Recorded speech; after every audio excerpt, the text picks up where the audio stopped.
مکہ T V Urdu, اسلام قرآن حدیث سے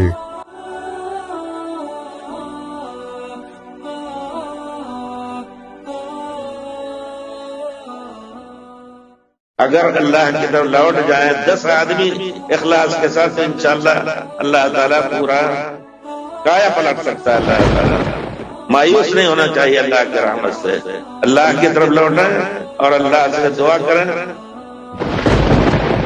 بھائی جب قرآن اور حدیث ہی دین ہیں تو ظاہر بات ہے کہ دین کو جاننے کے لیے قرآن حدیث کو جاننا پڑے گا۔ اب جو آدمی اپنے حالات کے مطابق جتنا علم حاصل کر سکتا ہو اور جس ذریعے سے حاصل کر سکتا ہو حاصل کرے۔ اگر اس کے پاس یہ ذریعہ ہے کہ علماء سے پوچھ کے حاصل کرے تو علماء سے پوچھ کے حاصل کرے۔ اگر یہ ذریعہ اس کے پاس ہے کہ کیسٹ سن کر کے حاصل کرے تو اس کے ذریعے سے حاصل کرے۔ اگر یہ گنجائش ہے کہ وہ احادیث کا ترجمہ پڑھ کر کے ان کے معنی اور مطالب کو سمجھے تو یہی کرے۔ اگر اس کی گنجائش ہے کہ وہ عربی زبان میں سمجھے تو یہ اور زیادہ درست ہے۔ تو بقدر ضرورت آدمی کو دین جاننا ہے، اور دین نام ہے قرآن اور حدیث ہے۔ اس سے زائد جو کچھ ہے وہ دین نہیں ہے، دین سے زائد ہے۔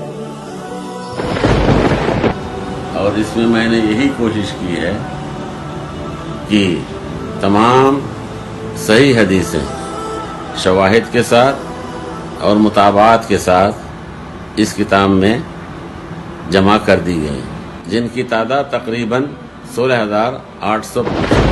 یہ دراصل کوئی 40 یا 50,000 جو متون حدیث ہماری سینکڑوں کتابوں میں پائی جاتی ہیں، ان میں سے یہ وہ صحیح مجموعہ ہے جو میں نے اپنے ثواب جیت کے تحت جمع کیا ہے۔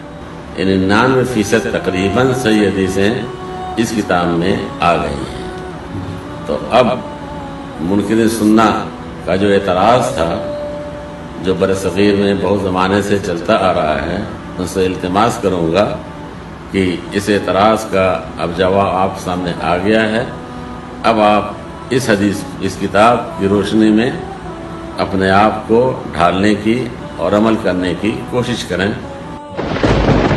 اللہ تعالیٰ فرماتے سورہ ملک میں سورہ نمبر 67 آیت نمبر 2، الذی خلق الموت والحیات، اللہ سبحانہ و تعالیٰ نے زندگی اور موت دی تاکہ وہ جان سکے آپ لوگ میں سے کون اچھے اعمال کرتا ہے۔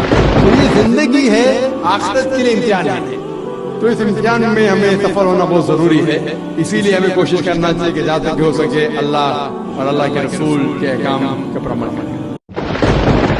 دنیا میں نعمتیں دینے والا اللہ، آخرت میں نعمتیں دینے والا اللہ، ہر دعا سننے والا اللہ، ہر مصیبت دور کرنے والا اللہ، ہر نعمت عطا کرنے والا اللہ، اور اس رب کو چھوڑ کر چند آزمائشوں کے لیے 10 جگہ ماتھے ٹیکتے۔ اللہ امت مسلمہ کی ایمان کی حفاظت فرمائے۔ اللہ فرماتے ہیں سورہ عنکبوت کی آیت 3 سے 5 میں، کیا انسان یہ سمجھتا ہے یہ کہنے پر کہ اللہ اور آخرت پر ایمان لایا، آمنت باللہ ورسولہ ویوم الآخرہ، اللہ اس کے رسول اور آخرت پر ایمان لایا، اتنا بول کر جنت میں چلا جائے گا؟ ہرگز نہیں، جب تک ہم اسے آزما نہ لے، اس کی جان سے، اس کے مال سے، اس کی اولاد سے اللہ جب تک آزما نہ لے، ایمان کی چیکنگ نہ کر لے، ٹیسٹنگ نہ کر لے، جنت نہیں ہے۔